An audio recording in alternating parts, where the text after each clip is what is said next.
Olá pessoal, boa noite. Então hoje nós temos uma live em colaboração com o professor e juiz do trabalho, Marcel Marques, falando sobre litigiosidade trabalhista e negociação. É um tema super pujante, ainda mais se a gente considerar algumas falas do ministro Barroso, que recentemente disse que tem interesse, né, em estabelecer um grupo de estudos, um grupo de trabalho justamente em face dessa alta litigiosidade. O professor Marcel já entrou aqui, já digitou o nome da live, já fixei, já pedi.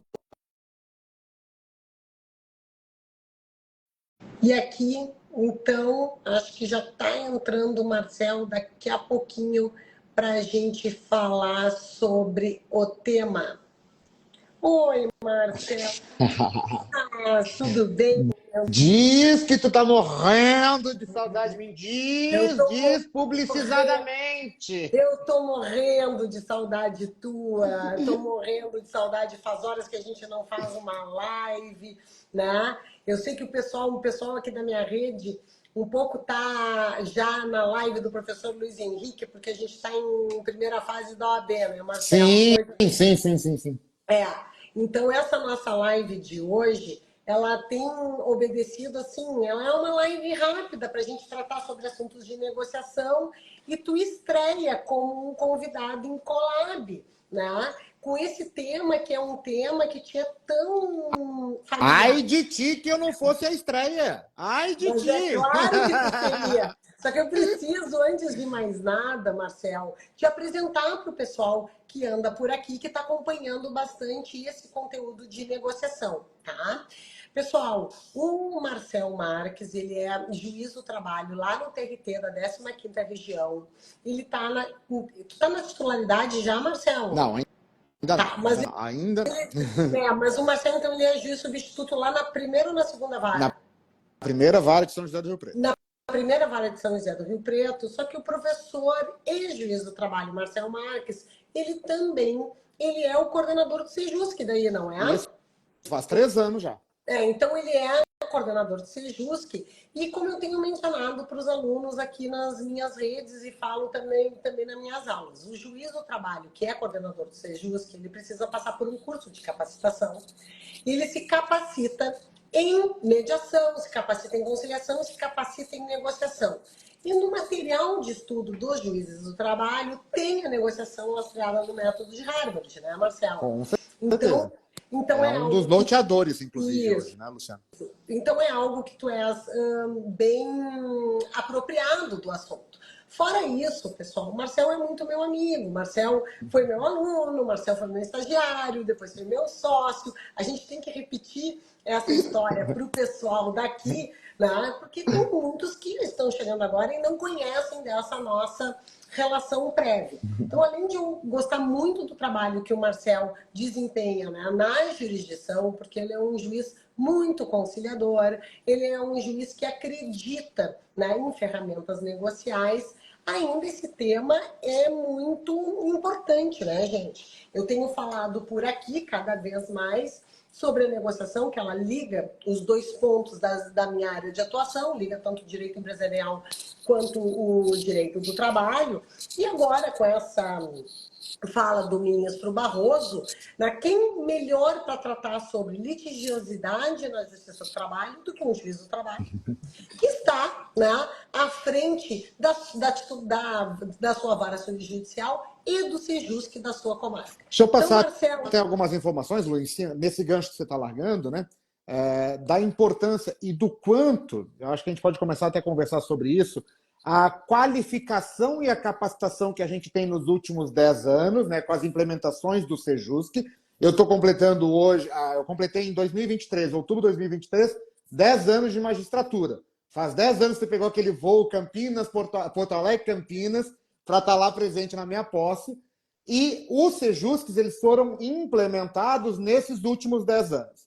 A Justiça do Trabalho sempre teve o perfil conciliador. A própria CLT, desde 1943, já traz lá os 2 momentos durante a audiência para a tentativa de conciliação. Então, nós sempre tivemos né, no próprio processo de trabalho, o norte conciliador, né? Aquele norte conciliador, desde a época dos classistas, que a Luciana chegou a atuar, né? Então, desde essa época já tinha a presença dessa tentativa de conciliação. Mas, sem sombra de dúvidas, Lu, com a capacitação, nesses últimos 10 anos, como critério objetivo para atuar junto ao Sejusc, né? A regulamentação do Sejusc, provinda do CNJ e depois do próprio CSJT, traz como requisito objetivo a capacitação em conciliação, mediação e negociação, para poder atuar como coordenador do Sejusc. E hoje, aqui o TRT15, por exemplo, 90% dos juízes são capacitados em conciliação, negociação e mediação. Então, ainda que não estejam coordenando um Sejusc, é perceptível o aumento do índice de conciliação em virtude dessa capacitação na atuação da própria unidade judiciária, nas varas do trabalho. Então, o que eu sinto que eu acho que é importante a gente falar aqui? Que além dos magistrados, não adianta apenas os magistrados estarem capacitados na negociação. A negociação começa aí dentro do teu escritório. Começa diretamente com os advogados contratados, com quem foi chamado para conversar e tratar do assunto. Porque, quiçá, o meu sonho de consumo, Luciana, é que não chegue a mim. Nem chegue a mim. Que as coisas fiquem resolvidas de forma extrajudicial. Tanto que eu fiz hoje um pequeno stories falando disso, né? Para tu ter um número, eu fiz uma pesquisa disso, eu acho que é legal a gente conversar, para vocês terem um número, 48% dos processos ajuizados na Justiça do Trabalho foram resolvidos através de acordo. Ou seja, foi através de um acordo, de uma negociação, de uma tentativa de tratativa que resolveu esse processo. Sabe de quantos processos nós estamos falando, Luciana? 18 milhões de processos resolvidos mediante acordo. Por que tem que ser resolvido perante o juiz? Por que esses 18 milhões de processos têm que chegar até o Poder Judiciário? Eu acho que é isso que a gente tem que começar lançar a nossa bola hoje nesse nosso bate-papo, falando disso. E eu queria ver da posição dos advogados. Os clientes pedem para vocês para ir até o juiz? Como é que chega isso até você? Não, então, é muito interessante, Marcelo, que tu está colocando, assim, né? Porque esse assunto, esse tema, ele vai sempre puxando um gancho aqui, um gancho ali. E até agora há pouco, estava conversando com uma aluna que me fez umas perguntas sobre homologação de acordo extrajudicial.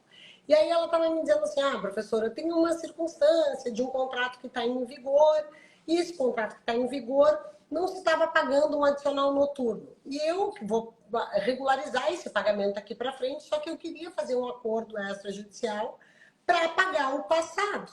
E tem uma possibilidade desse acordo não ser homologado pelo juiz. Como é que isso funciona? Como é que o judiciário vê, né, essa negociação? Porque a negociação já foi entabulada. O que ela estava me dizendo, basicamente, era o seguinte. A negociação já foi entabulada com a trabalhadora.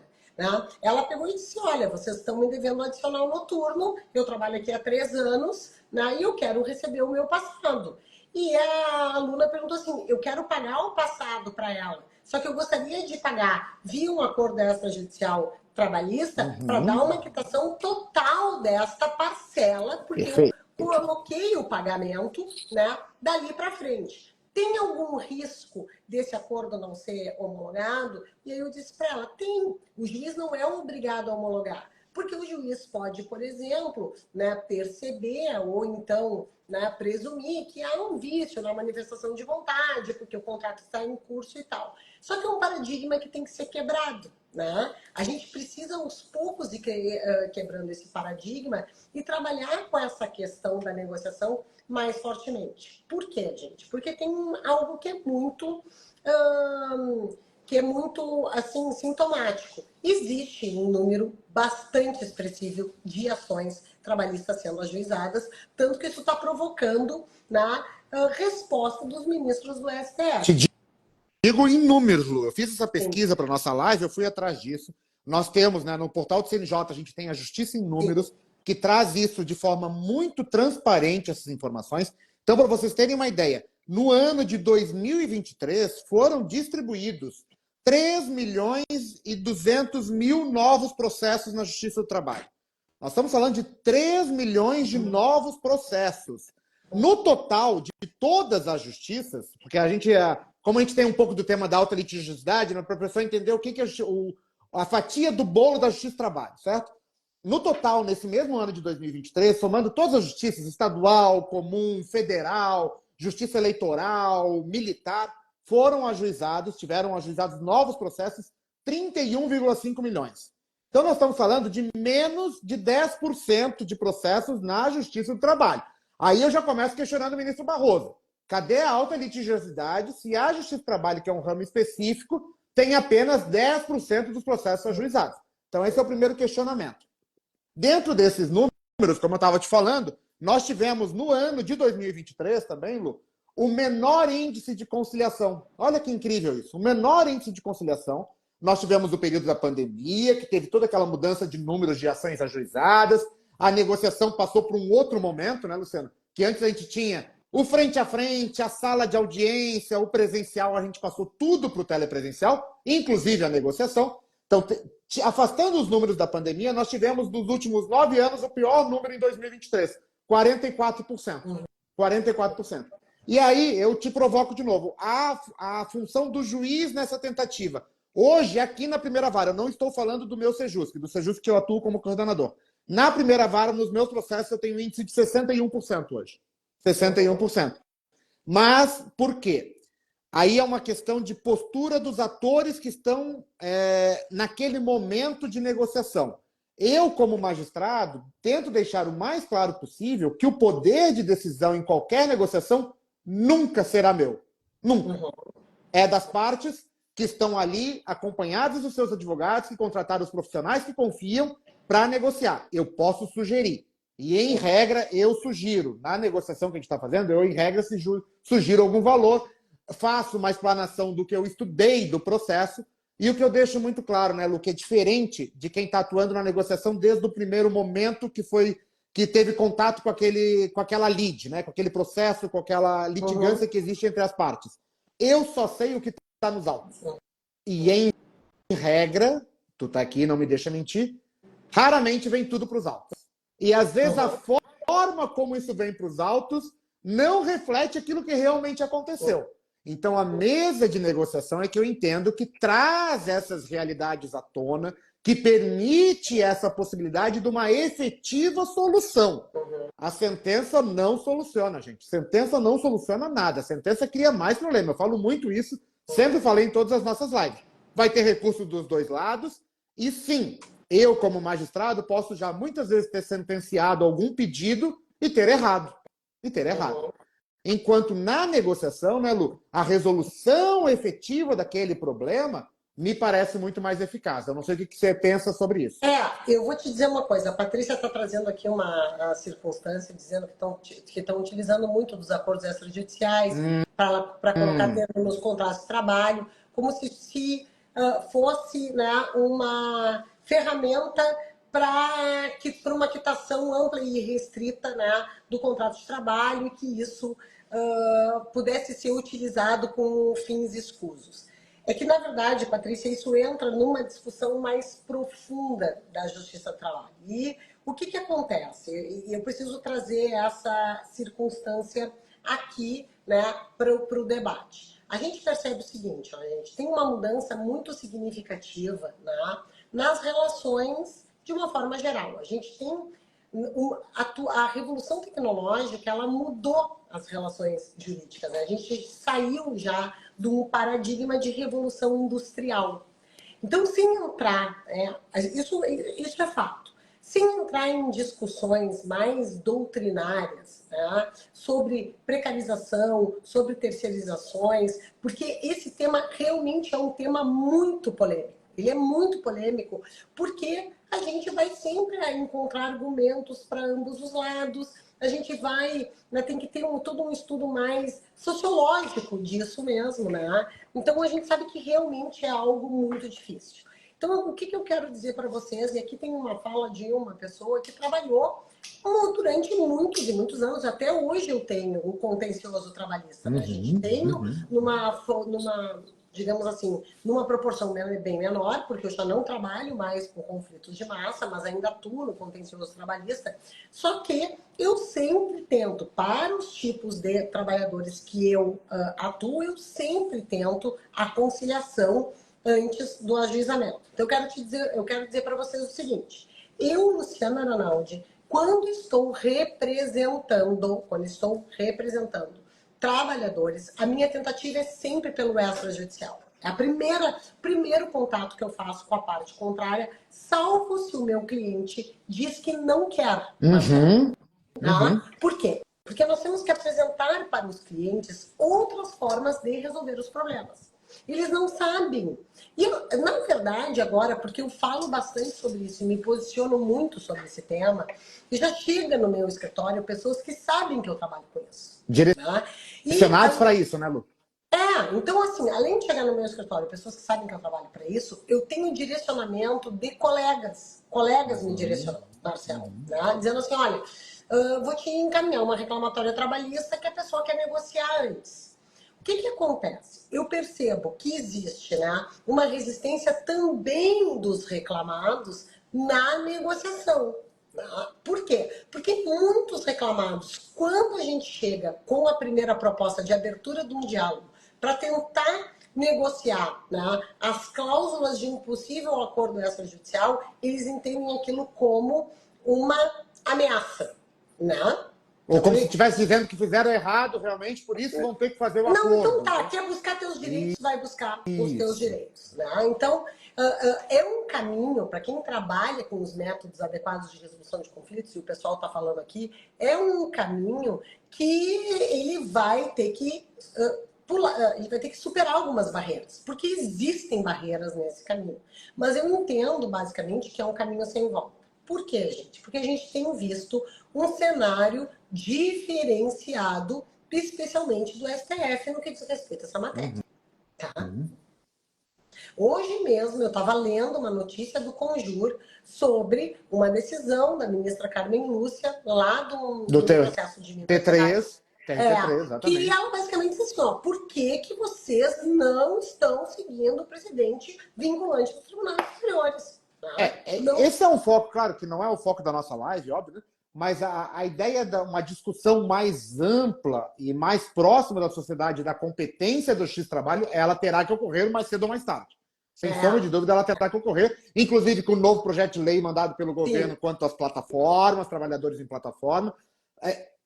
Claro que daí é quase visceral, né? O artigo 114, para mim, fala a relação de trabalho. Não, então, isso não se discute, né? Isso absolutamente não se discute. A gente sabe todo o fortalecimento que a Justiça do Trabalho teve lá em 2004 com a reforma do Judiciário e a alteração dessa expressão lá. A emenda 45, agora, exatamente. Mas nós temos números, né, Marcelo? Nós temos números que mostram que, por exemplo, o Brasil, ele discute muito mais do que países, do que os Estados Unidos, do que a Espanha, em percentual. Isto não há dúvida de que sem sombra de dúvida. O trabalhador brasileiro, ele discute mais os seus direitos na Justiça do Trabalho do que um trabalhador espanhol, do que um trabalhador norte-americano.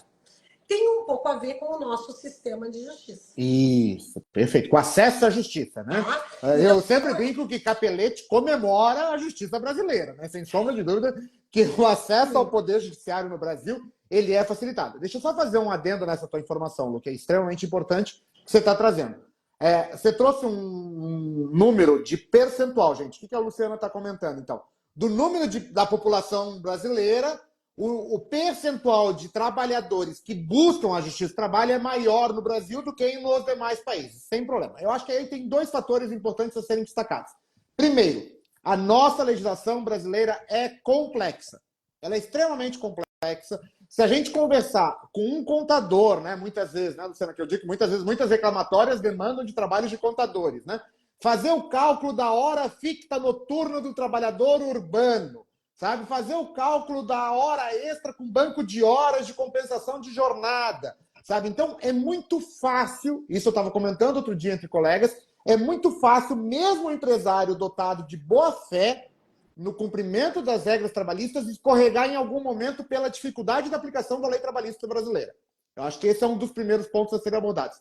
Segundo ponto, ao mesmo tempo que o trabalhador brasileiro é aquele que, em percentual, é o que mais procura os seus direitos na Justiça do Trabalho, nós temos também no Brasil um percentual enorme de empregadores que descumprem definitivamente a lei trabalhista. Para vocês terem ideia, a maior percentagem de ações trabalhistas que nós temos hoje na Justiça do Trabalho brasileira demandam de assuntos que são quase absurdos. Multa de 40% da FGTS, multa de 40% ao primeiro tópico de pedidos, horas extras, a pessoa trabalhou a mais do que era a jornada de trabalho e não recebeu, multa do artigo 477, que se botar aqui 80% não sabe o que quer dizer a multa do artigo 477, aviso prévio e adicional de insalubridade, Luciana. Olha esses 5 pedidos básicos. Adicional de insalubridade está ligado à saúde do trabalhador, meio ambiente de trabalho, extremamente importante. Aviso prévio, a pessoa está sendo mandada embora, ela está perdendo, ela está ficando desempregada, perdendo a renda dela, o empregador não paga nem o aviso prévio, nem a multa de 40%. Então, a alta litigiosidade, claro que ela será estudada, será alvo de estudo nesse grupo de estudo somado pelo ministro Barroso, mas nós temos que nos dar conta que, sim, a atividade empresarial brasileira, em muitas situações, descumpre a legislação trabalhista. A culpa, gente, vou falar a frase, não é do juiz. A culpa não é do juiz, que tem a condenação em eventuais horas extras, aviso prévio e adicional de insalubridade. Então, essa alta litigiosidade, ela tem uma origem nessas situações. Mas, ao mesmo tempo, trazendo o gancho que você falou ali, muitos empregadores, né, não admitem essa negociação prévia, mas quando chegam perante o juízo, de repente, estão abertos à negociação. Às vezes chegam lá, não tem acordo, mas basta ali, ó, é o que eu digo, eu marco, Luciano, mas é uma característica minha. Eu marco as minhas audiências de 30 em 30 minutos, porque eu acho que eu preciso conversar com as partes. Ainda que não saia acordo, eu preciso me dedicar a elas, expor o que pode sair dali, qual que é a solução que a gente pode encontrar. Então, eu conheço vários que marcam de 5 em 5 minutos. O tempo que eu vou conseguir destinar às partes, né? A conversar, a ler aquele processo, a estudar o processo. Então, eu acho que este empregador, ainda que ele esteja muito... eu acho que hoje é um número menor, né, Lu?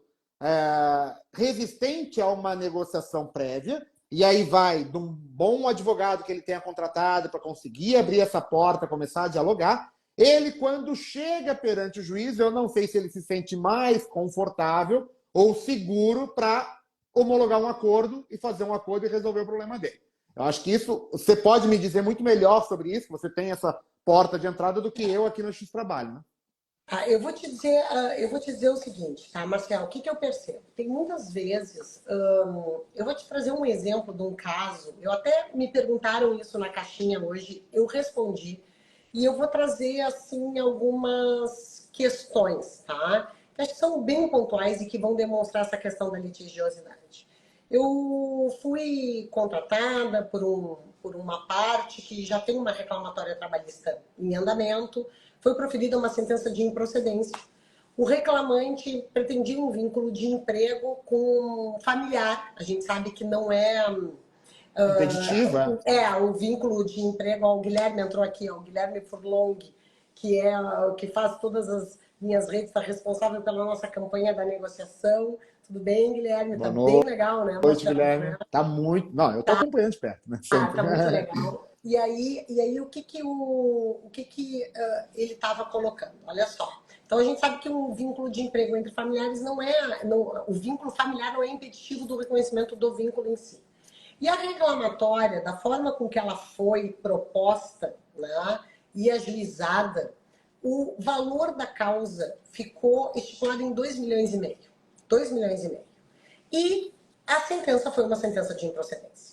Foi uma sentença de procedência. O que aconteceu nessa sentença de procedência? Além do cliente ter ficado muito insatisfeito, né, com a decisão... Desculpa, tu foi procurada pelo reclamante. Eu fui procurada pelo reclamante, agora para trabalhar em sede de recursos, tá? Ordinário, em memoriais, perfeito. E fazer... Não, porque o recurso ordinário já está proposto.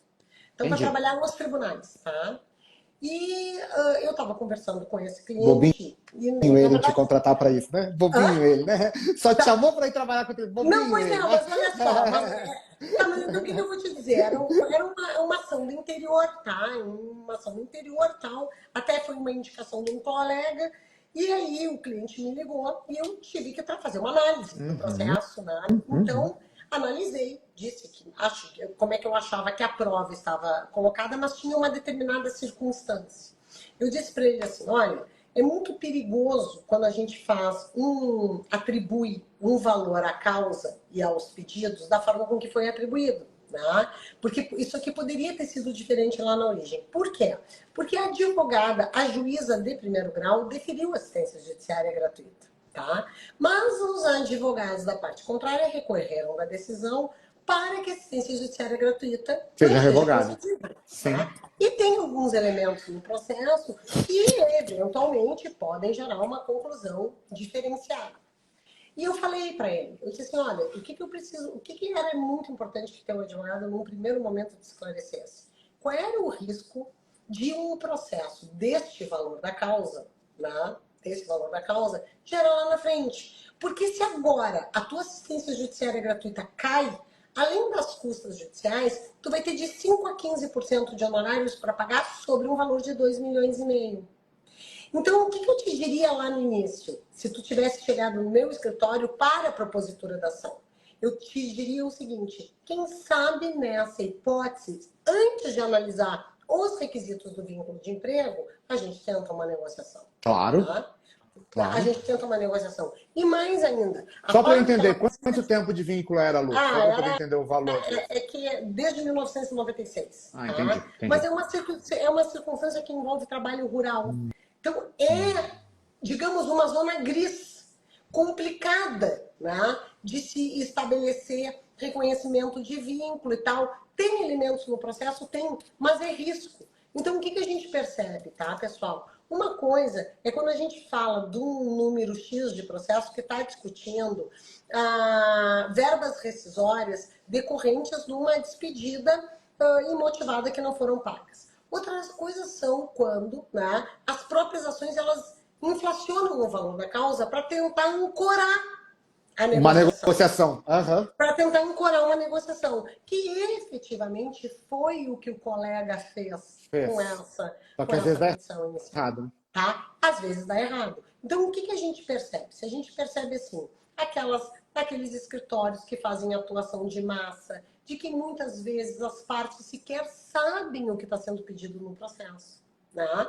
E isso contribui para um ranço, entre aspas, né? Que a população em geral, e especialmente a classe, né? O capital, fica na justiça do trabalho. Então, é muito complicado, o tema é polêmico, porque vocês vão dizer assim, olha, quais são as frases que todo mundo fala? Quem entra na justiça do trabalho ganha, né? Quem entra na justiça do trabalho quer tentar fazer algum acordinho. Esses dias eu estava também, Marcelo, conversando, é a terceira reclamatória trabalhista proposta contra uma empresa que ela faz uma intermediação de mão de obra de faxinas, tá? Via um site. Um advogado entrou com uma ação com um valor alto, mais de 70 mil reais, e nas duas outras ações a decisão foi de improcedência. Ele me ligou esses dias antes da manifestação aos documentos e me perguntou se tinha uma possibilidade de acordo. Eu disse, doutor, não tem uma possibilidade de acordo nesse processo. E vou lhe dizer, tenho duas sentenças. Tá, porque eu já trabalhei, fui eu que fiz os contratos dessa plataforma. Né? Eu já trabalhei em 2 reclamatórias trabalhistas anteriores fazendo a defesa em que a sentença foi de improcedência, foi confirmado pelo tribunal, né? Os recursos de revistas não subiram. Aqui tem essa e essa circunstância. Eu quero lhe dizer que não posso deixar abrir um precedente dessa e dessa forma. E aí o cliente me disse assim, pois é, doutora, eu não sabia dessas ações anteriores, né? Porque o cliente chega aqui, ele traz uma narrativa, a gente acaba comprando aquela narrativa e ajuiza, né? É claro. Aí eu disse assim, não, eu entendo, porque de repente o cliente achava que alguma coisa de acordo ia sair.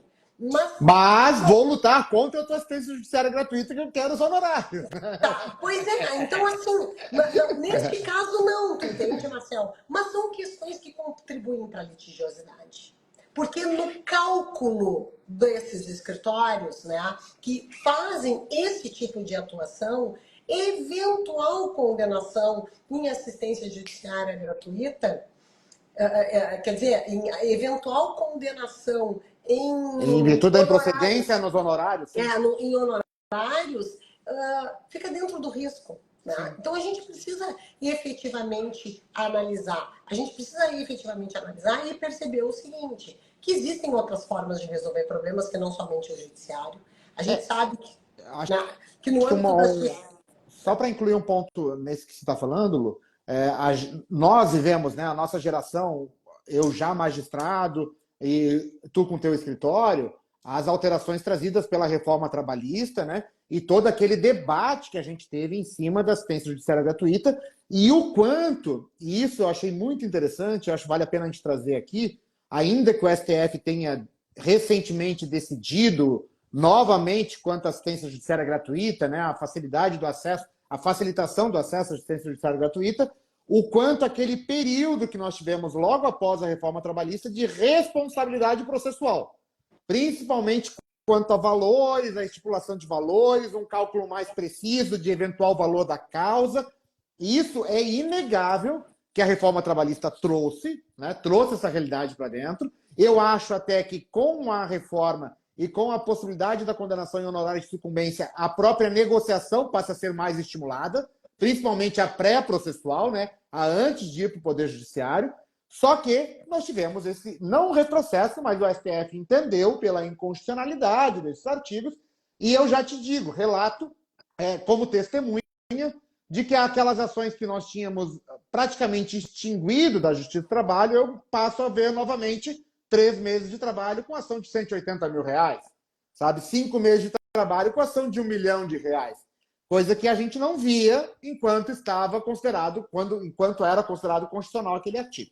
Então, onde que eu quero chegar, e aí é vespeiro mesmo, é quanto à responsabilidade dos patronos.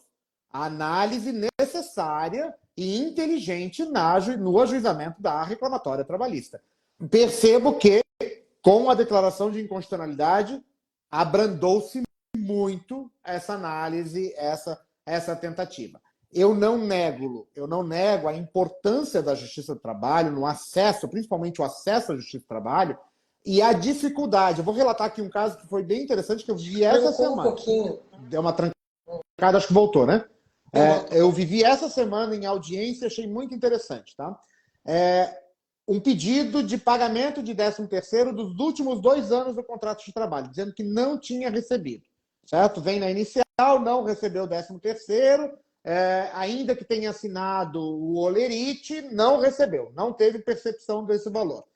A reclamada vem, me junta os olerites assinados, que em princípio é a prova documental apta, né, a comprovar pagamento, e mais, me junta o comprovante de depósito. O comprovante de depósito. Em audiência, Lu, eu conversei assim com o reclamante, estava conversando com o reclamante, audiência telepresencial, ele estava no escritório com o cliente, com o advogado dele. Eu perguntei: o senhor tem acesso ao seu banco pelo celular? Ele falou: tenho. Pedi para o advogado: o senhor consegue acessar? Veja aí. Ó, foi pago dia 15 de dezembro de 2023 e 15 de dezembro de 2022. Ele vai lá, ele abre o extrato, e hoje em dia os bancos conseguem dar 5 anos de extrato, né? Estava lá o pagamento.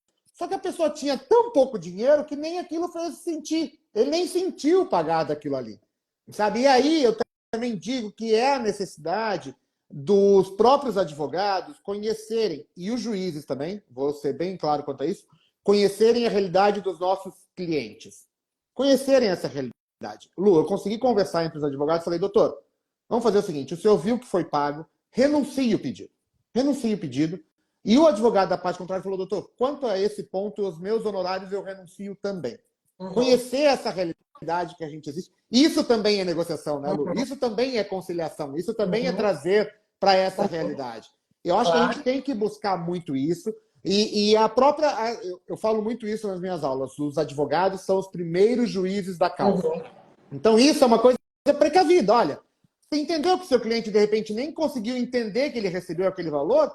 Peça para ele acessar o banco, trazer um extrato, trazer um documento. A reforma trabalhista trouxe um pouco isso, e a decisão do STF fez retornar ao estado anterior. Por que eu vou pedir para o meu cliente me mostrar o extrato dele se eu posso pedir, vai ser julgado improcedente caso seja comprovado o pagamento, e não vai ter nenhuma consequência em cima disso? Sim. Eu não sei como é que os escritórios estão vendo isso e como é que a gente traz isso para a negociação, né? Não, isso não. Mas é exatamente isso, sabe? Uma advocacia responsável. Nós falamos muito sobre isso naquelas nossas lives lá da época da pandemia, justamente, né, por toda a polêmica envolvendo a JG e os honorários. Mas também, Marcelo, tu tocasse num outro ponto que é importante, que há um certo, digamos assim, pudor do juiz trabalhista em aplicar os artigos que dizem respeito à responsabilidade processual e por dano processual, né, litigância de má-fé. A gente sabe que há uma certa, né,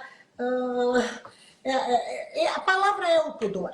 Esses dias eu conversava com um juiz, um desembargador no gabinete, e eu estava falando sobre ações que eu tinha proposto. Eu disse assim, doutor, eu sempre fui muito responsável para litigar. Eu sempre fiz pedidos que correspondiam, né, ao direito material que a parte estava me declinando. A gente sabe que não vai, que eventualmente não vai ganhar absolutamente tudo que está pedindo, mas tinha lastro. Eu não me aventurava, jamais me aventurei em postulação.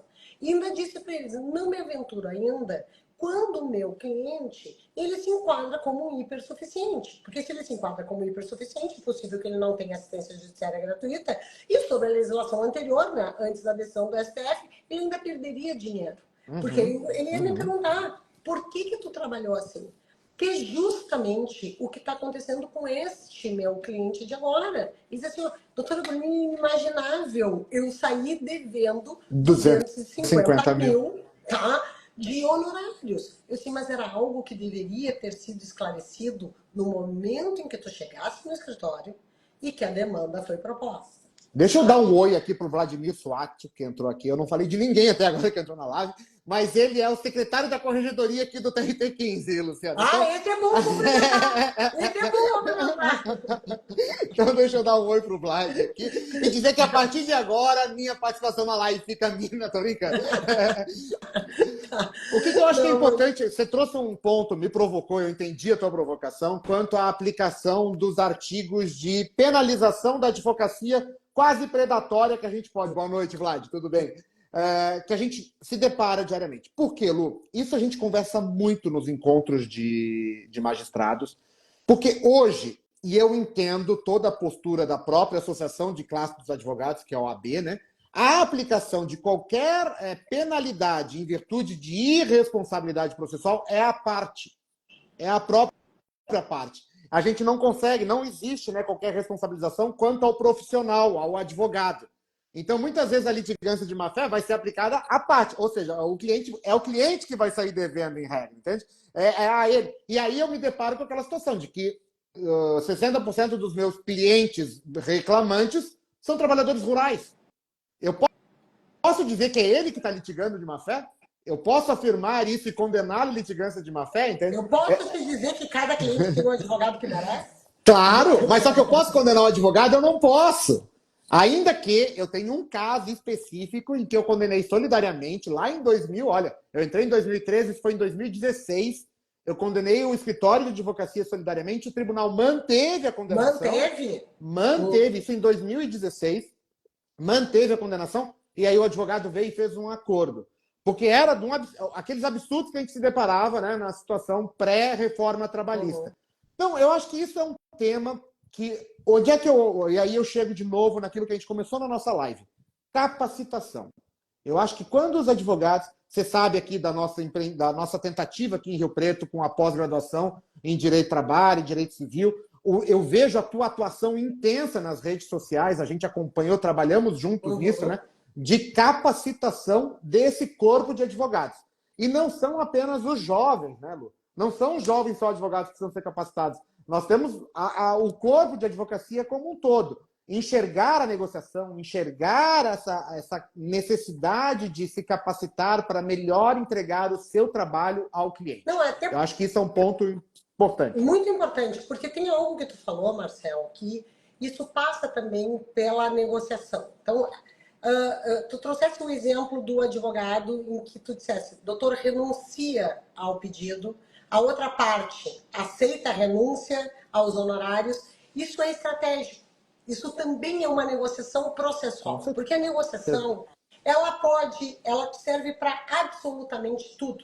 Ela serve tanto para o pré-processual quanto para o processual. A negociação dentro do processo, ela tem que ser ainda mais estratégica. Por que ela tem que ser mais estratégica? Porque, primeiro, o advogado tem que saber a diferença entre desistência e renúncia dos pedidos. Básico, né? O CPC Não, básico. mas tem que saber qual é a diferença entre desistência e renúncia do pedido, porque ela tem reflexos diferentes. Sim. No momento em que o juiz, né, então tá lá o doutor Marcelo diz assim, doutor, tá comprovado o pagamento, o senhor precisa renunciar a essa verba, porque se o senhor não renunciar, eu vou ter que julgar improcedente, eventualmente ele condenar numa litigância de má-fé, e ainda deferir honorários para a parte contrária sobre o valor que o senhor pediu. Então, negociar a renúncia desses pontos, isto é estratégico e é saber que fazer essa concessão, ela atinge interesses mútuos, tanto do teu cliente, porque o advogado pode ter decidido assim, cara, não me dei conta, ele me disse, que a gente sabe, pessoal, quem trabalha para reclamante sabe, né? Eu atendi agora há pouco tempo um médico, Marcelo. Ele não conseguia fazer, ele não conseguiu até agora fazer a narrativa do contrato de trabalho dele. Não conseguia. Tu entende? Eu pedi documentos, eu tentei criar uma narrativa, eu disse assim, o senhor tem que entender que para eu fazer essa postulação, o senhor tem que me trazer uma narrativa para eu entender como é que o senhor começou a trabalhar, quando é que o senhor chegou na emergência, quando é que o senhor saiu da emergência. E ele não lembra, né? Que sai ele não lembra, não Luciano. Lembra, não consegue, não lembra, não consegue narrar. Não tem muitos documentos. Tem uma série de documentos que não tem. Tá? Aí tem que entrar com uma exibição de documentos. Então, é claro, para o advogado de reclamante, de vez em quando é muito difícil. O cliente diz, doutor, não recebi. Não recebi o 13º. Aí tem muitos advogados de reclamantes que tem lá toda a narrativa do cliente e dá para o cliente assinar. Que não vai livrar da responsabilidade, né? Mas uma defesa, não vai, mas pelo menos, né? Olha aqui, o pessoal está dizendo aqui, o advogado não pode confundir. Nabucodonosor, então, essa frase eu ouvi em 2006, lá na UFSM já. Era o Marlon Brando de tênis na época. Exatamente, que eu ouvia. Exatamente. Do vomitinho. Mas então, assim, gente, essa questão da negociação, ela pega tanto, tá? A gente saber qual é o momento que nós temos que fazer concessões ou não, seja antes do processo, seja dentro do processo, até para a própria análise de prova, né? E aí, Lu, vou de novo provocar, eu sei que a gente já estava indo para o final, né? Que já deu, eu sei que as lives são rapidinhas, provocar o quanto o advogado também tem que ser capacitado, né, Lu, em fazer audiência, em ler o magistrado. Porque o magistrado, em regra, tu que tem, não vou citar aqui números, né? Mas lá não tem nenhum problema, doutor, porque aqui não se tem etarismo. Acho perfeito. Não há. Então, diante dos teus 30, quase 30 anos de advocacia, de contencioso também, né? Depois, nos últimos anos na negociação, saber ler o juiz. Quando eu percebo, Luciana, que o advogado não está conseguindo me ler, eu sou muito claro. Eu acho que, e aí é uma questão de característica da atuação de cada magistrado, não existe nenhum tom de crítica. Mas eu acho que quanto mais claro a gente for, quantas vezes eu já cheguei ao final de uma instrução, eu vou dizer, doutores, a minha leitura do que tem de prova e dos fatos alegados é essa e essa. A tendência da minha sentença é ser nesse sentido. Vamos fazer um acordo? Vamos sentar e vamos conversar sobre um acordo? E às vezes eu levo 30 minutos a mais, eu já podia ter encerrado a instrução, ter dado prazo para razões finais e fazer a sentença, que quizás seria mais rápido.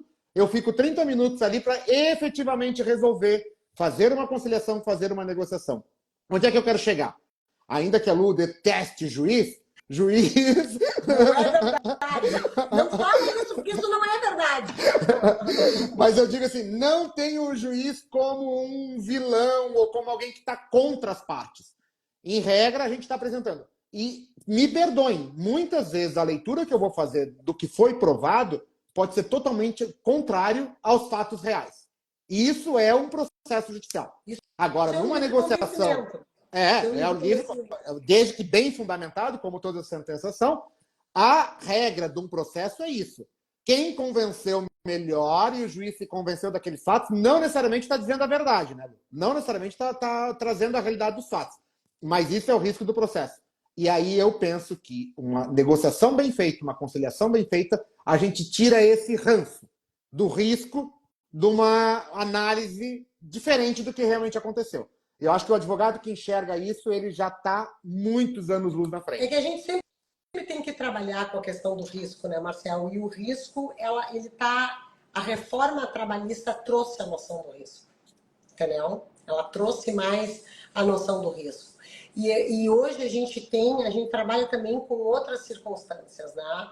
A gente tem algumas empresas que buscam programas até de compliance, reputacionais, em que reclamatórias trabalhistas em trâmite comprometem algumas, né, políticas até mesmo de ESG, né, se a gente for analisar mais a fundo. Sim. Mas, bom, pessoal, eu quero dizer para vocês o seguinte, essas nossas lives, o Marcel vai ser uma figurinha recorrente aqui nas nossas lives de negociação, porque ele tem um conhecimento técnico específico para tanto, né? Vocês sabem que toda terça-feira eu vou estar aqui falando de negociação com vocês, quebrando esse paradigma, né, Marcel? Sei que aqui o nosso público está direcionado já para um pessoal que já tem formação na OAB, mas tem muita gente, sempre me perguntam, prof, vai ficar salva? Eu vou salvar em collab contigo, tá, Marcel? Tá, perfeito. Vou salvar em collab contigo. Também eu estou subindo as lives lá para minha página do YouTube, ela fica salva lá na página do YouTube.